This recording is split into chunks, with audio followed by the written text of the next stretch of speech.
नमस्कार, खबरों का पंचनामा देख रहे हैं और मैं हूं आपके साथ दिव्या सिंह। हम लेकर आए हैं देश और दुनिया की 5 बड़ी खबरें, जिस पर चर्चा के लिए हमारे साथ स्टूडियो मौजूद हैं कैपिटल टीवी के editor in chief doctor Manish Kumar. Doctor साहब, स्वागत है आपका। धन्यवाद। सबसे पहले एक नजर आज की टॉप हेडलाइंस पर। अंबेडकर मुद्दे को लेकर गरमाई देश की सियासत, बीजेपी पर हमलावर हुई कांग्रेस पार्टी तो बीजेपी ने सरोस का तड़का लगाकर किया जोरदार प्रदर्शन, आरोप प्रत्यारोप का दौर जारी।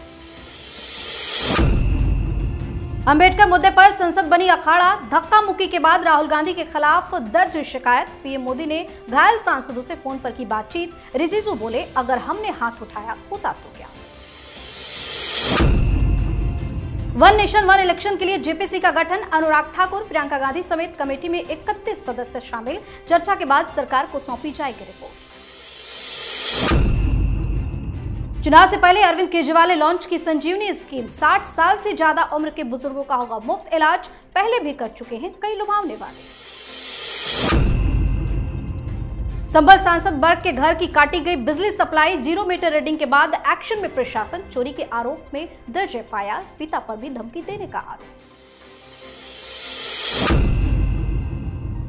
सबसे पहली खबर में बात प्रदर्शन वर्सेस प्रदर्शन की। केंद्रीय गृह मंत्री अमित शाह की डॉक्टर अंबेडकर पर की गई टिप्पणी को लेकर सियासी घमासान जारी है। विपक्ष ने शाह पर अंबेडकर के अपमान का आरोप लगाया है। विरोध में विपक्ष ने संसद से लेकर सड़क तक सरकार के खिलाफ मोर्चा खोल दिया है। संसद में कार्यवाही शुरू होने से पहले भाजपा नेतृत्व वाले एनडीए और विपक्षी गठबंधन इंडिया ने संसद में मार्च निकाला। इस दौरान कांग्रेस सांसदों ने संसद के मुख्य द्वार पर चढ़कर हंगामा किया। उधर बीजेपी ने भी कांग्रेस के खिलाफ जबरदस्त प्रदर्शन किया। बीजेपी का कहना है कि कांग्रेस ने अंबेडकर का अपमान किया है। इतना ही नहीं, बीजेपी ने विपक्ष पर पलटवार करने के लिए जॉर्ज सोरोस पर अपना हमला तेज कर दिया। बीजेपी का आरोप है कि कांग्रेस सोरोस के साथ मिलकर देश को अस्थिर करने का काम कर रही है। क्यों प्रदर्शन का जवाब प्रदर्शन से ही दे रही है बीजेपी? देखिए, भारतीय जनता पार्टी ने सोच लिया है टिट फॉर टैट करने का। आप हंगामा करोगे तो ये लोग भी हंगामा करेंगे, आप आरोप लगाओगे वो भी आरोप लगाएंगे, आप अडानी करोगे, न्यूयॉर्क के किसी कोर्ट का हवाला दोगे तो ये सोरोस करेंगे। ये टिट फॉर, भाई एक हाथ से ताली थोड़ी बजेगी। और आप ये सोच के बैठे रहोगे कि भाई आप एक से एक अनर्गल आरोप लगाते जाओगे और सत्ता पक्ष चुपचाप बैठा रहेगा। ये तो पॉसिबल नहीं है। लेकिन कमाल देखिए, ये इकोसिस्टम और कांग्रेस पार्टी राजनीति में किस स्तर तक गिर चुकी है। गृह मंत्री का भाषण लंबा भाषण था और सारा विपक्ष मौजूद था, खड़गे भी थे, सारे तुर्रम खां मौजूद थे। भाषण खत्म हो गया, इनको समझ में नहीं आया कि अपमान हुआ।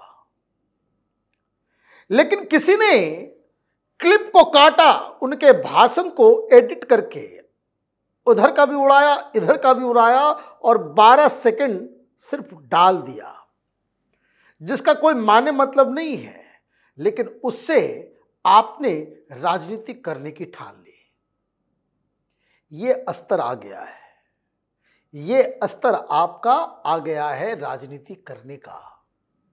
और तमाम मीडिया वाले भी भाई अपमान कर दिया, अपमान। आप ये समझिए कि कांग्रेसी इकोसिस्टम कितना पावरफुल है कि एक चीज जो दुनिया के सामने आउटराइटली झूठ है, मिथ्या है, उसको लेकर आपने संसद नहीं चलने दी और पूरे देश में और मीडिया का सबका टाइम आप बर्बाद कर रहे हो। किस चीज पे? एक क्लिप जिसका कोई मायने मतलब नहीं है। तो ये राहुल गांधी की नई राजनीति है और उसको आगे बढ़ाने के लिए कल क्या कहा था खड़गे ने? देश में आग लगा देंगे। भाई देश में आग लगा, देश हलवा पूरी है क्या? देश में आग लगा देंगे। अब जो आग लगी है पार्लियामेंट के अंदर, उसको बुझाने में कांग्रेस पार्टी को मुश्किलों का सामना करना पड़ेगा। जी, वही प्रदर्शन के दौरान संसद से एक बड़ी खबर सामने आई, जहां डॉक्टर भीमराव अंबेडकर से जुड़े बयान पर सरकार और विपक्ष के बीच विवाद धक्का मुक्की तक पहुंच गया। इस झगड़े में बीजेपी सांसद प्रताप सारंगी घायल हो गए। सारंगी ने आरोप लगाया कि विपक्षी नेता राहुल गांधी ने उन्हें धक्का दिया, जिससे उनके सिर पर गहरी चोट आई। घटना के बाद सारंगी को अस्पताल में भी भर्ती कराया गया। वहीं खबर मिलते ही प्रधानमंत्री नरेंद्र मोदी ने चोटिल हुए भाजपा सांसद सारंगी और मुकेश राजपूत से फोन पर बातचीत की, उनका हालचाल जाना। दूसरी तरफ संसद में हुए हंगामे और धक्का मुक्की के मामले में एनडीए सांसदों ने राहुल गांधी के खिलाफ शिकायत दर्ज कराई है। इतना ही नहीं, मामले पर केंद्रीय मंत्री किरण रिजिजू ने कहा कि राहुल गांधी ने आज 2 बीजेपी सांसदों को धक्का दिया, जो अब अस्पताल में भर्ती हैं। राहुल गांधी के व्यवहार के लिए पूरी कांग्रेस को संसद और देश से माफी मांगनी चाहिए। संसद कोई कुश्ती का अखाड़ा नहीं है। अगर हमने हाथ उठाया होता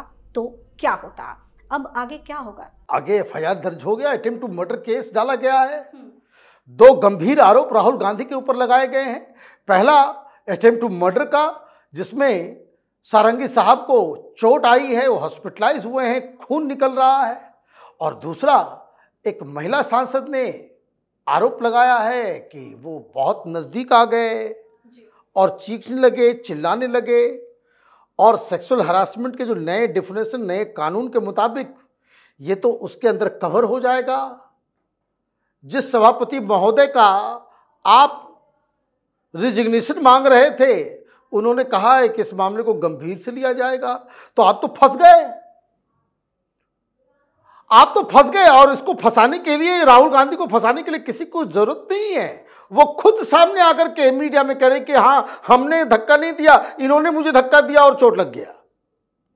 मतलब प्राइमा फेसी आपने एक्सेप्ट किया कि आप मौकाए वारदात में आप थे, आप उस रकस का, उस धक्का मुक्की का आप एक हिस्सा थे। और बाकी तो वीडियो आएगा, जांच, सारी चीजें तो बात की बात है, लेकिन एफआईआर तो दर्ज हो गया। तो 2 कांड में आप फंस गए। फिर भी आप सामने आकर के एक बार जरा हॉस्पिटल चले गए होते, सारंगी साहब से मिल लिया होता, माफी मांग ली होती, तो मामला थम जाता। लोग कहते कि राहुल गांधी सिर्फ कहते नहीं कि मोहब्बत की दुकान, आज तो मोहब्बत की दुकान वाला तो कोई प्रारूप दिखा नहीं राहुल गांधी का। ये तो गुंडागर्दी कर रहे थे, जैसा निशिकांत दुबे ने कहा कि तुम गुंडागर्दी कर रहे हो राहुल, तुमको शर्म नहीं आती? वीडियो है। तो आपकी बेइज्जती आप खुद करवा रहे हो। और ये सारा इसलिए हुआ क्योंकि जो राहुल गांधी को उनके सिक्योरिटी वालों ने प्रोटोकॉल के मुताबिक ये कहा कि आप दूसरे रास्ते से चलिए, लेकिन उन्होंने जानबूझकर जहां भारतीय जनता पार्टी के सांसद प्रोटेस्ट कर रहे थे, उसके बीच से जाने का फैसला कर लिया। तो राहुल गांधी को लगता है कि वो कानून से ऊपर है, जो है नहीं। तो अब कानून का सामना उनको तो करना पड़ेगा। जी, इस खबर में बात जेपीसी गठन की। 1 नेशन 1 इलेक्शन विधेयक को लेकर संयुक्त संसदीय समिति यानी कि जेपीसी का गठन हो गया है।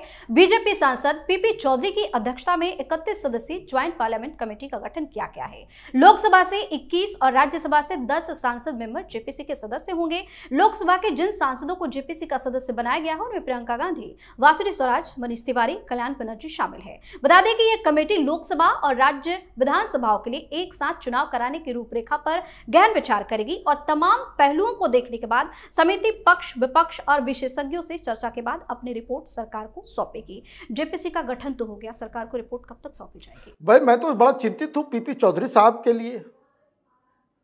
वो अध्यक्ष बने हैं और कमेटी में फिर वो कल्याण बनर्जी आ गया है। तो हेलमेट वेलमेट लगा के जाइएगा। ये वक्फ बोर्ड का जो जेपीसी बना हुआ था, उसमें तो बोतल उठा के मार दिया था कल्याण बनर्जी ने। तो ऑल द बेस्ट, बच के रहिएगा आप लोग। सीरियस मैटर होता है जेपीसी, और इस तरह के लोगों को क्यों रखा गया है, ये समझ के परे है। प्रियंका वाड्रा क्या बात करेंगी वहाँ? Manish Tiwari is a good name. वो वहाँ जाकर के लॉजिकल बात करेंगे, तर्क वितर्क करेंगे और सरकार के नीतियों के ऊपर अच्छा क्रिटिसिज्म देंगे। वो उनका फील्ड है। प्रियंका वाड्रा को क्यों डाल दिया? प्रियंका वाड्रा तो इस बिल के ऊपर उन्होंने कुछ भी, आप एक भी कंक्रीट सजेशन ना दे पाई, ना भाषण ढंग से दे पाई।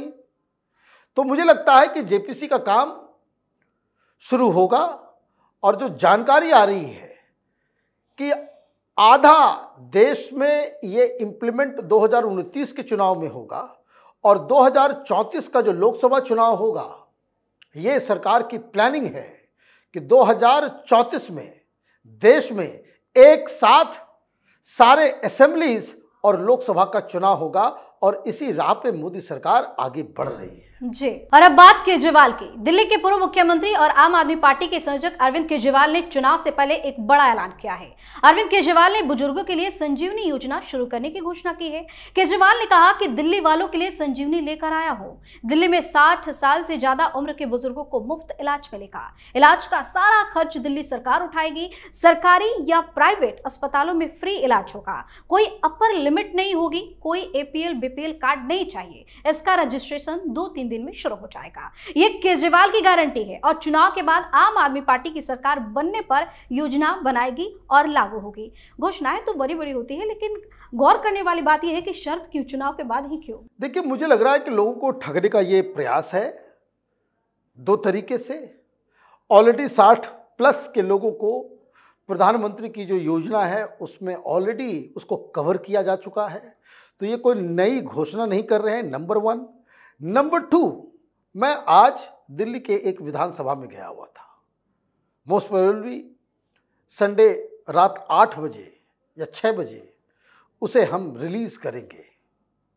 आपको समझ में आएगा कि ये जो केजरीवाल जी हैं और उनकी जो सरकार है, उनको इस तरह की योजनाओं की इसलिए जरूरत पड़ती है कि आपने दिल्ली को तो मौत का कुआं बना दिया है। गंदगी जिस कदर है, प्रदूषण जिस तरीके से है, गंदा नाली का पानी जिस तरह से आप सप्लाई कर रहे हो, जिस तरीके से पूरा माहौल विषाक्त, ऐसी जगह दिल्ली में मैं गया आज जहां मैं खड़ा नहीं हो पा रहा था, इतनी बदबू, इतनी गंदगी। तो जब आपने दिल्ली का ये हाल कर दिया है तो लोग तो बीमार पड़ेंगे ही, तो इलाज तो आपको ही, तो आपका दायित्व बन जाता है। तो करना ये चाहिए सरकारों को कि आप शुद्ध पानी, शुद्ध हवा, शुद्ध वातावरण, ऐसा माहौल बनाएं कि जिसमें लोग बीमार ना पड़े। बीमार पड़ने के बाद आप इलाज करोगे तो कोई बहादुरी नहीं है। बहादुरी तो इसमें है कि आप एक स्वच्छ वातावरण क्रिएट करें कि जिसमें कोई बीमारी ना पड़े। जी, आखिरी खबर में बात संभल सांसद की। सपा सांसद जियाउर रहमान बर्क के खिलाफ बिजली चोरी के आरोप में FIR दर्ज हुई है और अब उनके खिलाफ बिजली विभाग ने बड़ा एक्शन लिया है। बिजली विभाग ने सपा सांसद के घर का बिजली कनेक्शन ही काट दिया है। भारी पुलिस फोर्स की मौजूदगी में बिजली विभाग ने कनेक्शन काटने की कार्रवाई की। वहीं बर्क के पिता पर बिजली विभाग के जय विवेक गंगल को धमकी देने का आरोप लगा है। सपा सांसद पर बिजली चोरी का मुकदमा दर्ज होने के बाद अब उनके पिता पर भी केस दर्ज की तैयारी की जा रही है। जेई ने थाना नक्खासा में तहरीर दी है, जिसके आधार पर पुलिस कार्रवाई में जुटी हुई है। योगी एक्शन से तो बवाल मचा हुआ है। बिल्कुल एक्शन लेना चाहिए। वहां संभल के उस मस्जिद के आसपास के इलाके में कोई बता रहा है कि कोई 160 करोड़ रुपए बिजली बिल बाकी है। ये खबर आ रही है। करोड़ों रुपए क्यों ऑक्सी लगा रहे हैं? हाँ, ये बेईमानी करने में, चोरी करने में ये क्या है? हराम है या हलाल है? क्या है ये? शर्म नहीं आती इन लोगों को? MP के घर में बिजली चोरी, और ये पब्लिक को बेवकूफ समझते हैं, संविधान लेकर के घूमते हैं और घर में बिजली की चोरी करते हैं। लानत है ऐसे नेताओं के ऊपर। जरा सा भी शर्म होती, इस वर्क को इस्तीफा दे दिया होता, इस्तीफा दे दिया होता। आप इससे गंदा काम क्या कर सकते हैं? आपने इस देश को क्या समझ लिया है? एक चुनाव क्या जीत गया, किसी पार्टी के बड़े नेता क्या हो गए, आपकी बपौती हो गई? कहां से ये सब खर्च हो रहा है? ये हमारे आपके खून के कमाई का पैसा है, वो जो हम टैक्स में देते हैं। इनको चोरी करने के लिए नहीं। योगी आदित्यनाथ को एक ऐसा एग्जाम्पल पेश करना चाहिए। इन तमाम बिजली चोरों को जेल के अंदर साथ साथ इनके ऊपर ऐसा फाइन करना चाहिए कि फिर ये कोई हराम का ऑक्सी लगाए तो उसकी अंतरात्मा हिल जाए। बहुत बहुत धन्यवाद सर तमाम जानकारी के लिए। धन्यवाद। खबरों का पंचनामा में आज के लिए इतना ही। देश और विदेश की बाकी खबरों और उनके सटीक एनालिसिस के लिए देखते रहिए कैपिटल टीवी। हमें लाइक कीजिए, शेयर कीजिए और हाँ, कैपिटल टीवी को सब्सक्राइब करना बिल्कुल ना भूलें। धन्यवाद।